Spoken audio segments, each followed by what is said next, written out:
Well, a very good afternoon on the 23rd day of April. No, it's not, Andrew. It's the 23rd day of June.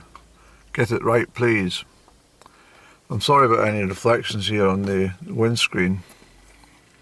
It's just gone 3 o'clock, actually, and there's two fabulous models were standing here a moment ago with camera people, photographers. So they must be doing a brochure, and they've obviously decided to bring in the Shaggy. I hope they get it called the Shaggy. They don't try and call that the River Turret, because the turret's that way, just down there, just right at the confluence here. But there's too much noise to go outside. I thought I'd bring my vehicle in this direction because it's it's less apparent that I'm doing a vlog, isn't it? But anyway, I had a fabulous trip to Aberfeldy today. I really did. It was wonderful up there. I mean, despite a little drizzly rain, it was quite refreshing actually. Everything was... People were very vibrant and altogether fully charged, I thought. After the rather hot and sticky weather we've had, I thought that everybody's brain had sort of eased out a little, and apart from the mortgage holders, of course, but the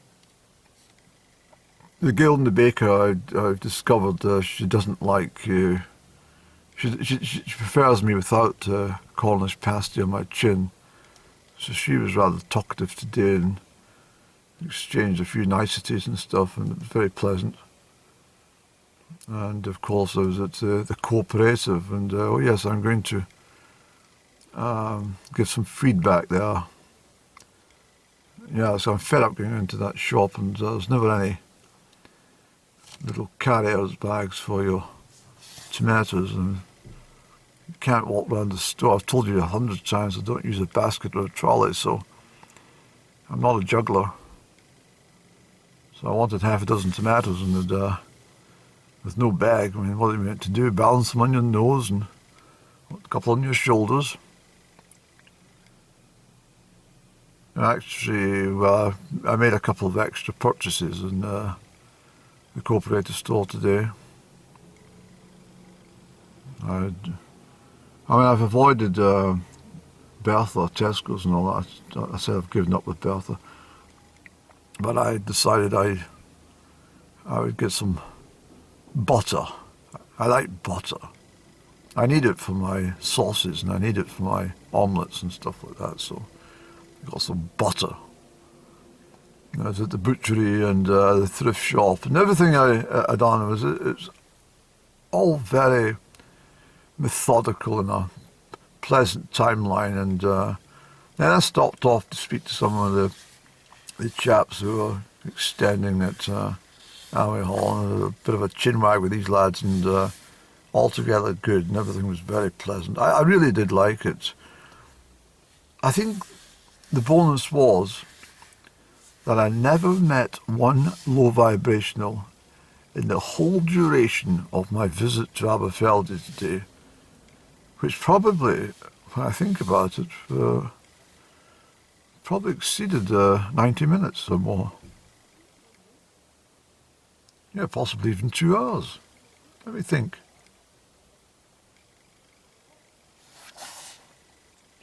This bus driver is going to ask me to move, is he? No, he's not. He's come over for a sit. A sit and a sip of his liquid refreshment.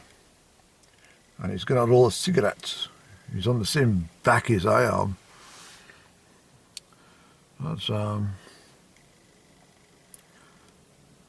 So anyway, what was I talking about? Yeah, so I even stopped off and chatted to a few the ladies outside the laundrette, and was asking about a particular repair to a zipped overall of mine. I was wanting it just repaired for the winter, and they said they'd be able to do so. So I thought, fantastic. And they weren't like low vibration either. And all in all, I really had a fantastic time. Oh yes, there was one chap, and I mean, I passed. As I approached and I went to pass, I thought I got the impression that perhaps maybe 20 or 30 years ago, for example, that he might have been a low vibrational type. So I muttered, "Morning," and he nodded his head. That's all he did. He nodded his head, and I thought, well, it's not bad, but I think there's a sort of admission that he had been low vibrational in life. I don't know. I don't want to suggest anything otherwise. But this bus driver's now on my right-hand side. He's taking snapshots of the water. But, the water doesn't look so pleasant today. It's far better than with the blue skies and the hot sunshine baking down this dense undergrowth of the shaggy there. Anyway, I come out. I decided I made a couple of vlogs yesterday. Quite extensive. I mean, I might load them out. I don't know. I've made the reference that I'm not in any particular rush to load anything at the moment because well, it's the summertime. It's high summer. There's so much to do and plenty to get on with at the moment. You know, it's not different in the dark evenings when there's not a lot happening. But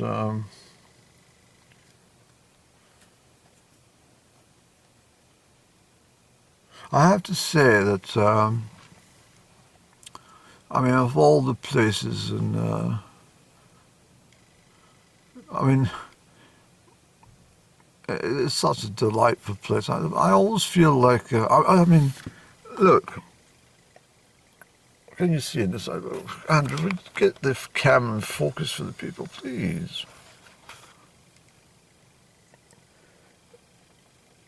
I think that I think they admire my style. I think they think to themselves, well, this chap's always dressed in some country styles, and he seems to speak very well. I think I get the impression from they think I was educated in Harrow or Winchester or something. Perhaps even I have a degree from Oxford or something. I don't know. But I do think they find me a bit of a mystery.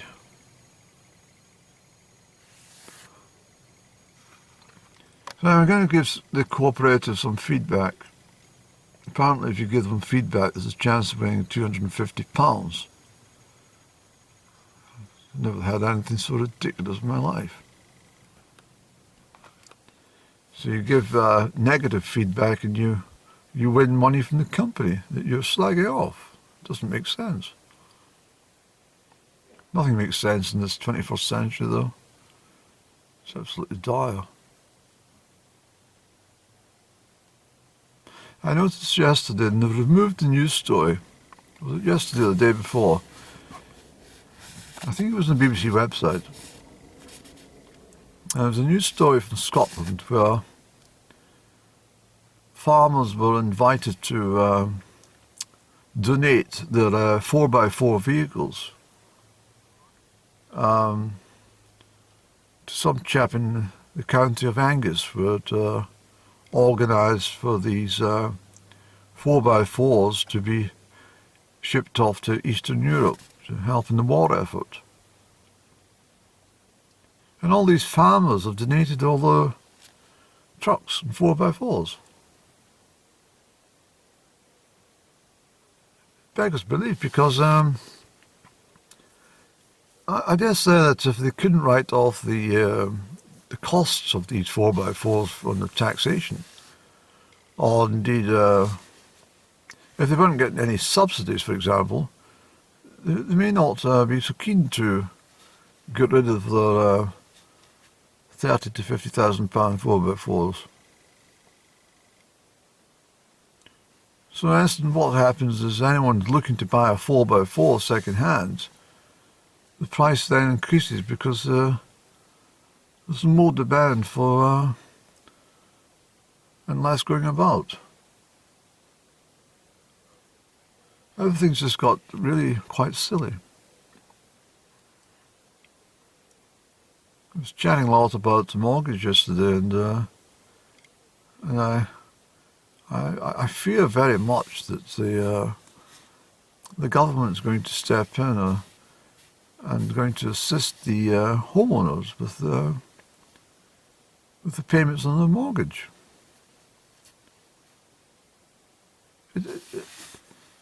It's incredulous because people knew that in the documents that you sign off on, you understand you can afford these payments? Yes or no? Tick yes. You are aware of the interest rates may rise? Yes, tick. Will you still be able to afford the mortgage if the rates go up to this? Tick yes. Okay, you've got the mortgage. Here you go. Here's £230,000. Even if you pay it back at £600 a month, you won't be able to say it's yours for 25 years, maybe more. In fact, you might need to pay £800 or £900 a month to ensure that it is yours after 22 or 25 years.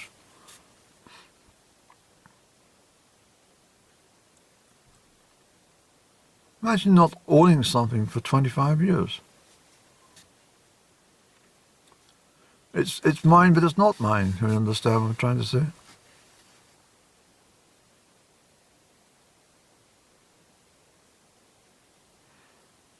And £230,000 is not excessive in the mortgage. What kind of money are these people spending on? I mean, you have to have the mortgage in place, and in order to get the mortgage, you've got to have buildings insurance in place. They won't give you the mortgage unless you've got buildings insurance. So the combined total's there, and then you've probably got contents insurance for your possessions which are on hire purchase. You've probably got a car at the front door which is on hire purchase. And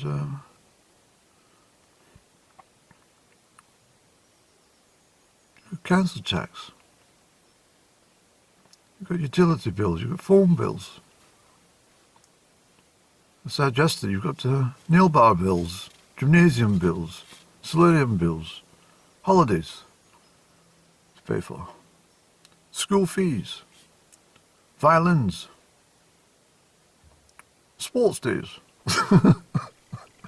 dentists, private health. It's absolutely insane, isn't it? It really is ludicrous. So I think that the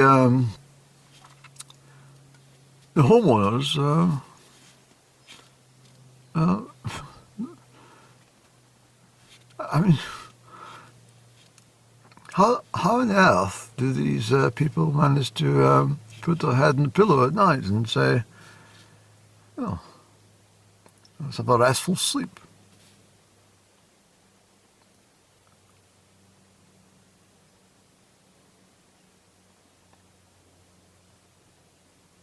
Why on earth? I mean, I don't understand it, but why on earth put yourself through so much pain and stress and mental fatigue and agony for a bloody bunch of stones chopped together with windows to separate them in a flimsy roof?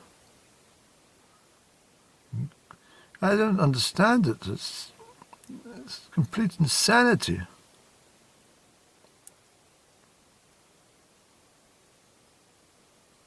A £400,000 house.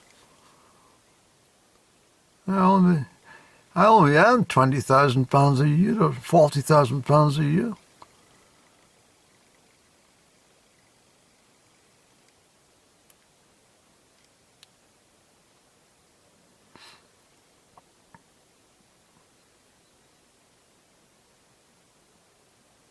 And I would never own the house because it's not mine until, well, this is what the saying are. They're trying to convince people that they own the house and they don't. I'm a homeowner. No, you're not. You're not a homeowner. You're not a homeowner until you've paid off the bloody mortgage. And all the interest on top of it. And all the fees and all the things that go with it.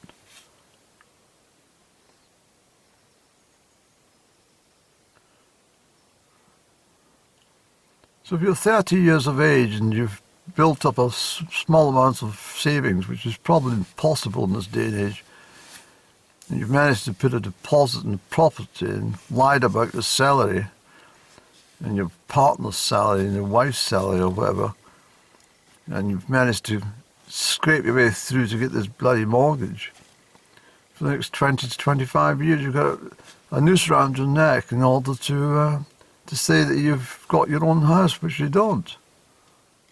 I'm sorry to be so damn negative, but it's true. Why do people want to live beyond their means all the time? What is wrong with people?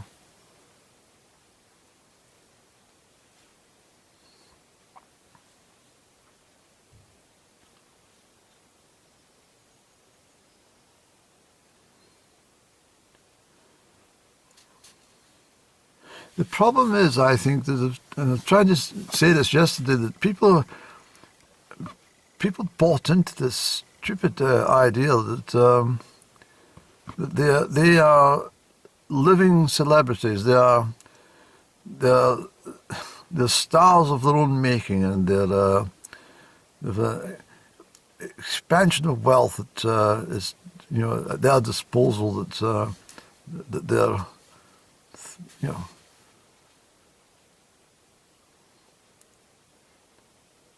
I don't understand it. I can't get my head around people who want to take on so much unnecessary debt.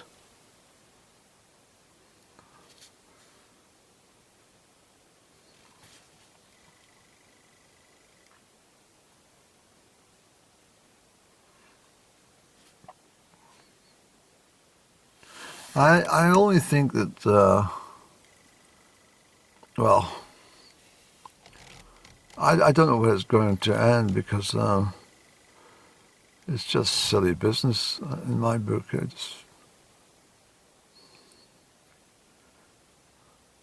I mean, if the mortgage goes up to 15, the mortgage interest rates rise even further, and they go up to 8% or 10% or even bloody 15% that you were in the early 1990s. I mean, what are they going to do?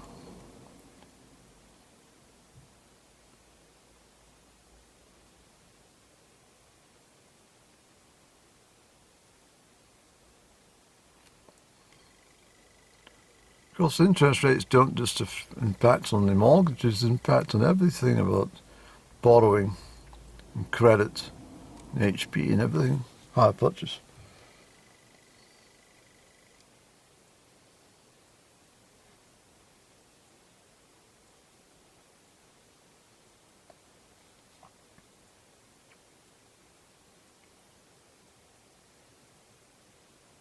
I don't think anybody knows what they're doing at all when it comes to economics in the government or the banks, Bank of England.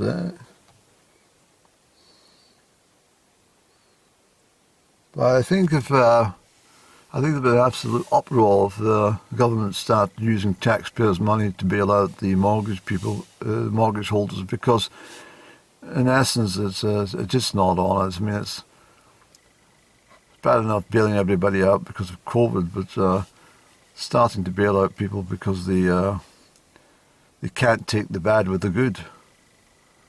And you damn find that there's a potential for these interest rates to go up. They were held artificially low for so long.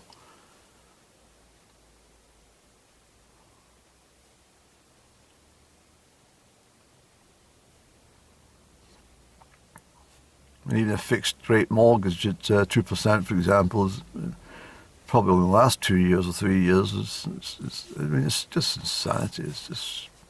I'm sorry to go on, but it's just.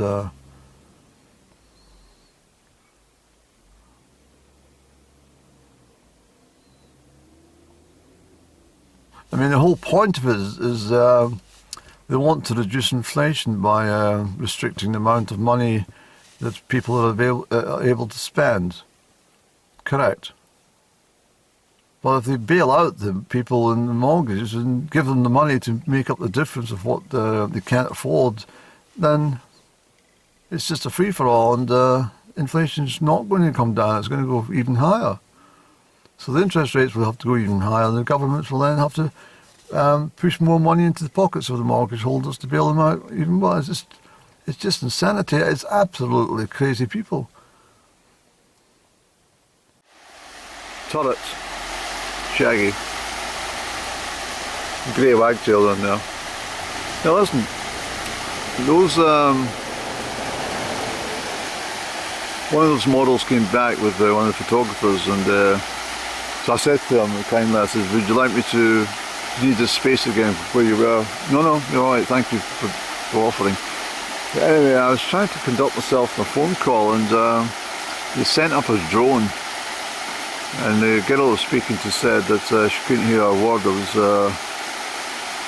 this terrible zoning on my phone. I couldn't work out what the problem was. I said, hold on, I'll move around and see if there's signal. And I said, oh wait a minute, this guy's got a drone above my head. And so it did definitely impacted on the mobile phone signal. Well, what's that got to do with anything, Andy?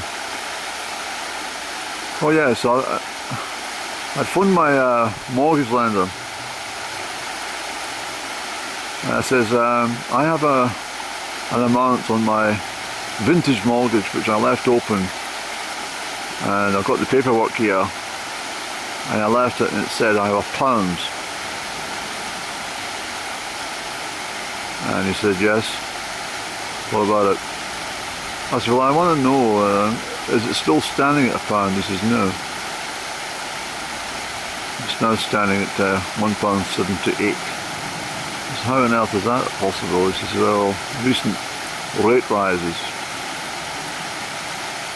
So I said, it's gone up 78 pence. He says, yes. He's not a very cheerful chap. And anyway, I said, I'll pop in next week sometime. We'll do some paperwork and we'll get this £1.78 written off. I'm not going to muck about with this £1 on my mortgage. Well, 178 now. Frightful.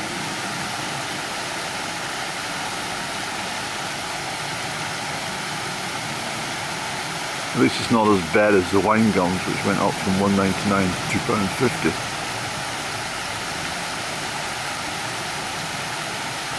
Or the Aero bar, which went up from threepence in old money. That's old money. Pre-February 1971. It went up from threepence. Well, it's actually 3 pence in 1974, 25 I think. And it's now 130, I think. Or at least 80. Or at least £1, yeah. So that's not very good, is it?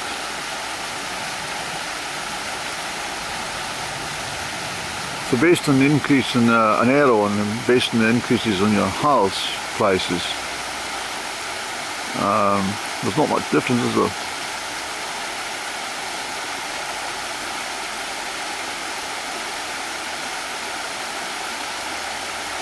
I think the problem is they should never have introduced a mint Aero. That was a big mistake with the company.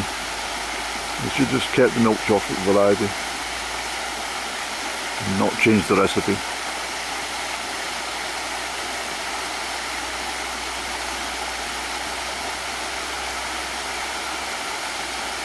I've got a feeling that wine gums might cost £7 a packet one day. Almost the... No, almost the... You need to work for what, at least 42 minutes on minimum wage.